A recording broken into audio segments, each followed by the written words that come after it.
Coraz częściej okazuje się, że problemem Kremla i samego Putina nie są już tylko walki prowadzone na Ukrainie, bowiem część z rosyjskiego społeczeństwa zaczyna wypowiadać wojnę również swoim rządzącym. Najlepszym tego przykładem może być fakt, iż w nocy z 4 na 5 stycznia wysadzono w powietrze odcinek torów kolei transsyberyjskiej w obwodzie krasnojarskim w Rosji, do czego przyznała się organizacja sprzeciwiająca się kremlowskim władzom. Wspomniana linia kolejowa była wykorzystywana przez armię rosyjską m.in. do dostarczania zaopatrzenia na Ukrainę. Ale to nie wszystko, bowiem w ciągu ostatnich 12 miesięcy na terenie Rosji doszło do podpalenia kilkudziesięciu wojskowych biur rekrutacyjnych, urzędów meldunkowych, a nawet prywatnych samochodów oznaczonych literą Z, O lub V. Przy bardziej skoordynowanych działaniach grupy oporu przeprowadzające akcje mające stanowić sprzeciw wobec kremlowskich włodarzy i ludzi ich popierających, dodatkowo nagrywają i upubliczniają swoje działania za pośrednictwem mediów społecznościowych.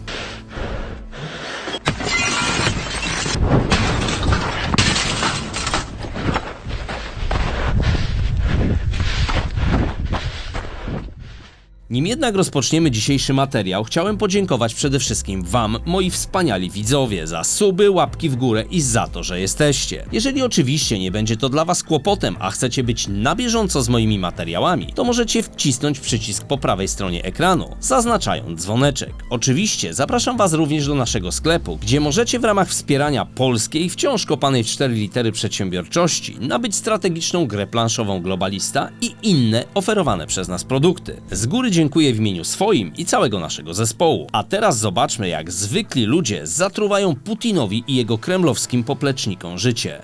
Najbardziej obecnie znanym ugrupowaniem działającym na korzyść kremlowskich władz jest BOAK. Organizacja, która pojawiła się już w 2016 roku i lepiej dostrzeżona przez analityków spoza Europy wiosną 2022 roku, kiedy antyrządowa partyzantka w Rosji wzrosła do poziomu niespotykanego w historii rządów Putina. Jej członkowie działali wprawdzie wcześniej, czyli przed inwazją z 24 lutego 2022 roku, ale wówczas ich obecność obejmowała akcje protestacyjne oraz działalność hakerską lub inne formy aktów sabotażu wymierzone w rosyjską infrastrukturę, głównie telekomunikacyjną. Bezpośrednie działania ich komórek operacyjnych, które wydają się być skoncentrowane w zachodniej Rosji, poza Moskwą lub w pobliżu granic z sąsiadami, czyli Ukrainą i Białorusią, skupiły się przede wszystkim na tym, co BOAK nazywał partyzancką wojną kolejową. Takie ataki dywersyjne okazują się być bardzo ważne, ponieważ te formy oporu spowalniają lub na jakiś czas zatrzymują transporty wojskowe zmierzające w kierunku Ukrainy. Okazuje się, że tacy działacze dywersyjni zintensyfikowali i zradykalizowali swoją działalność, starannie planując wszystkie swoje akcje, wybierając je jednocześnie tak, aby możliwie skutecznie dokuczyły Kremlowi oraz żeby wywołały jak największe poparcie części rosyjskiego społeczeństwa, dzięki czemu ich działalność motywuje innych do robienia tego samego, jak miało to miejsce w przypadku podpaleń lokali służących do werbowania nowych poborowych, lub nawet prywatnych samochodów ludzi popierających specjalną operację wojskową. Jak wielokrotnie podkreślali i podkreślają sabotażyści, nie zakończyli oni jeszcze wojny wypowiedzianej Putinowi i jego ludziom. Choć doskonale zdają sobie sprawę z konsekwencji swoich działań, skoro nawet pokojowe protestowanie przeciwko wojnie w Rosji jest niebezpieczne i grozi poważnymi zarzutami karnymi, włącznie z utratą wolności na ponad 10 lat. Walkę z rosyjską imperialistyczną machiną wojenną, niszczącą własnych obywateli i Ukrainę oraz wszechobecną propagandą prowadzą zarówno wspomniane grupy podziemne, jak i zwykli ludzie, których działania rosyjskie władze w większości przypadków kwalifikują pod terroryzm i sabotaż. Jednak wszystkie takie przejawy występowania przeciwko tamtejszej władzy są niezmiernie ważne, ponieważ ten opór pokazuje Putinowi i jego najbliższym współpracownikom, że nawet w Rosji są ludzie nienawidzący ich z głębi serca i gotowi zrobić niemal wszystko, aby im utrudnić działania lub po prostu pokazać, że nie zgadzają się z kremlowską polityką. Oczywiście są także grupy, które widzą w tych działaniach możliwość stworzenia idealnych warunków rewolucyjnych. Jednym z powodów narastającego wśród części rosyjskiego społeczeństwa buntu jest to, że ogrom ludzi ubożeje z roku na rok. A po rozpoczęciu wojny na Ukrainie sytuacja drastycznie się pogorszyła. Według badań UNICEF-u liczba żyjących poniżej granicy ubóstwa w Rosji wzrosła o ponad 8 milionów osób, z czego niespełna 3 miliony to dzieci. Z danych uzyskanych od Federalnej Służby Statystyk Państwowych, czyli Rossstatu, w drugim kwartale 2022 roku poniżej ubóstwa żyło 17,6 milionów Rosjan, a dochód ponad 12% ludności kraju wynosił mniej niż 13 813 rubli, co daje w przeliczeniu na złotówki niewiele powyżej 800 zł. Na dodatek ostatnie wydarzenia związane z wizytą prezydenta Joe Bidena w Kijowie i Polsce to kolejny bolesny cios medialny i zarazem wizerunkowy, jaki Putin otrzymał w ostatnich miesiącach.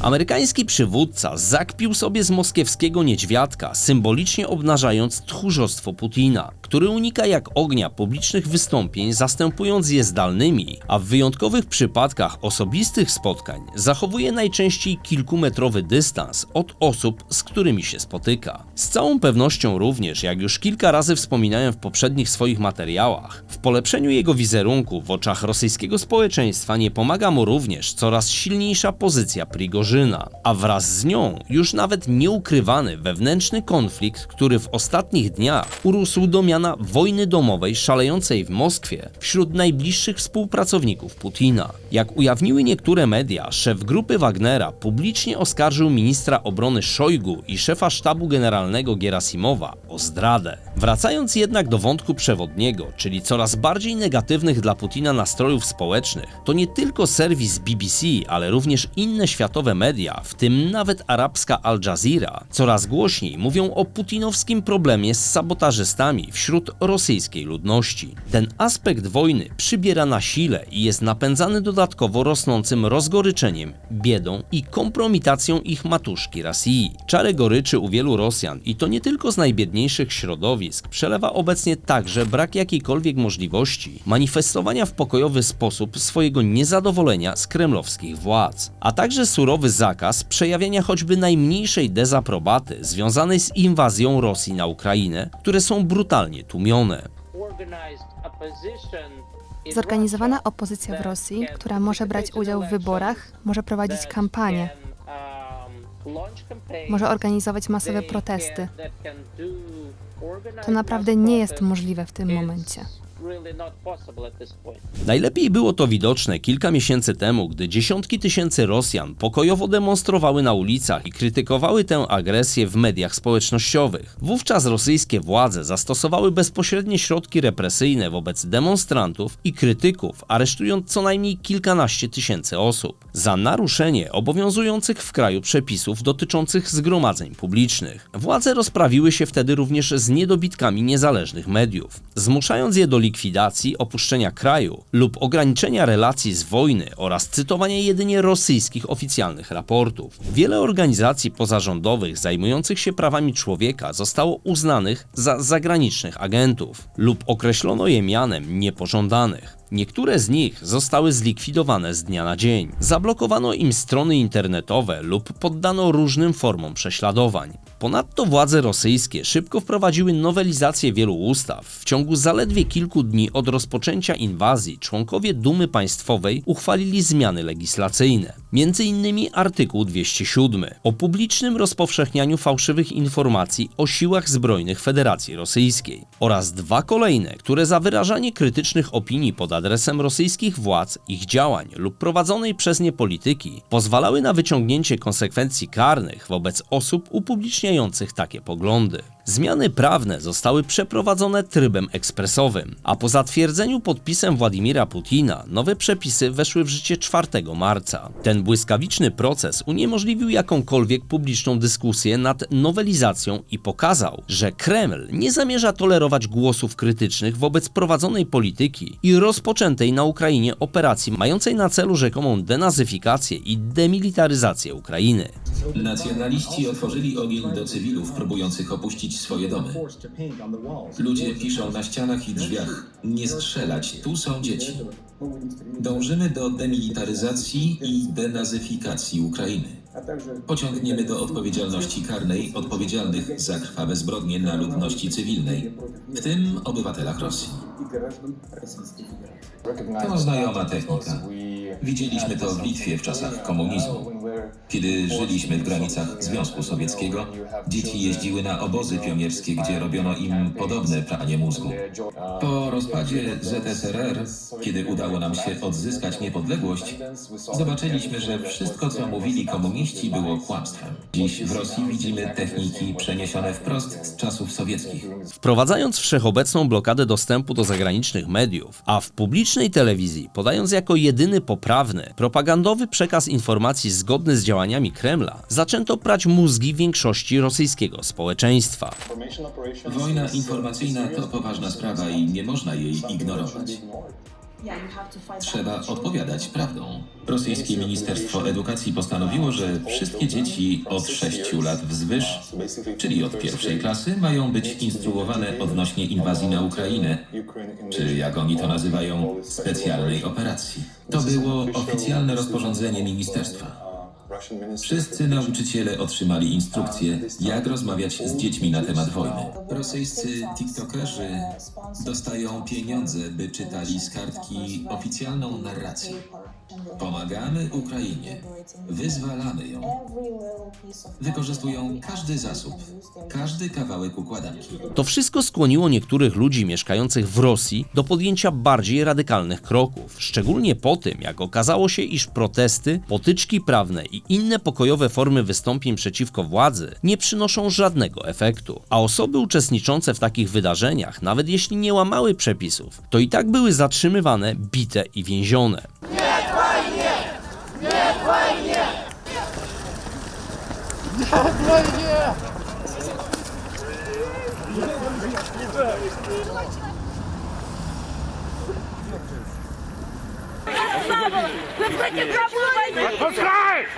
Wówczas zdano sobie sprawę, że społeczeństwo nie ma innej możliwości zareagowania na zastraszanie i nękanie przez własne państwo. Dlatego pojawiła się chęć pewnego rodzaju rewanżu na aparacie państwowym za wyrządzane zwykłym ludziom krzywdy. Jak twierdzą przedstawiciele swoistej rosyjskiej partyzantki społecznej, to w rzeczywistości nie chodzi oczywiście o jakieś destrukcyjne pragnienie bezsensownego niszczenia. Ich działania mają pokazać ludziom, że wrogowie społeczni, którymi okazują się być agencje państwowe, policja i służby bezpieczeństwa, są tak samo materialni lub czasami nawet bezbronni, jak ci pałowani, skuwani, więzieni i nieraz torturowani szarzy obywatele. To natomiast ma uzmysłowić zwykłym Rosjanom, nie zgadzającym się z tym, co robi władza, że w odwecie ich również można karać za czynione zło. Ale by to zrobić, można i trzeba z nimi walczyć. Oznaką takiej walki stały się płonące samochody z literami Z, O lub V,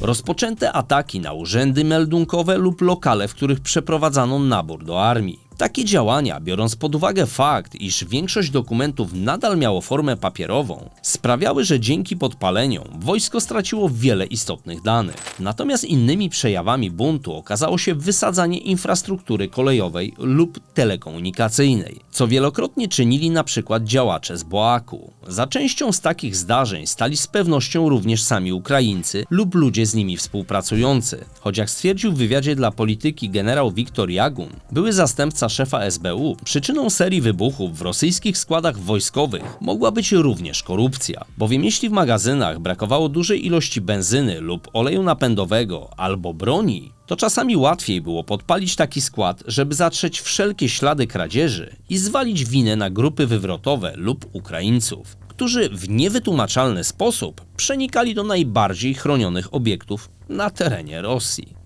Jako sztandarowy przykład sprzeciwu zwykłych Rosjan lub nawet byłych żołnierzy tamtejszych armii przeciwko ich przywódcy i jego kremlowskim współpracownikom, można również na koniec przytoczyć utworzony w siłach ukraińskich legion pod nazwą Wolność Rosji, o którym wspominały zarówno polskie, jak i amerykańskie media, w tym New York Times. Reasumując dzisiejszy materiał, jak mogliście zauważyć w jego toku, nie każdy Rosjanin popiera chore ambicje Putina i jego popleczników, a sami rosyjscy dygnitarze i urzędnicy coraz częściej spodziewają się, że porażka w tej wojnie oznacza koniec państwa, jakie znali od ponad 2 dekad. Klęska oznacza koniec reżimu, I choć wspomniane przejawy buntu społecznego wciąż pozostają bardziej symbolem niż realnym zagrożeniem dla wspierającego terroryzm i stosującego środki terroru nawet wobec własnego społeczeństwa, to czasem jedynie taka iskra wystarczy do detonacji beczki prochu, jaką staje się z dnia na dzień Federacja Rosyjska, której historia jest doskonałym przykładem,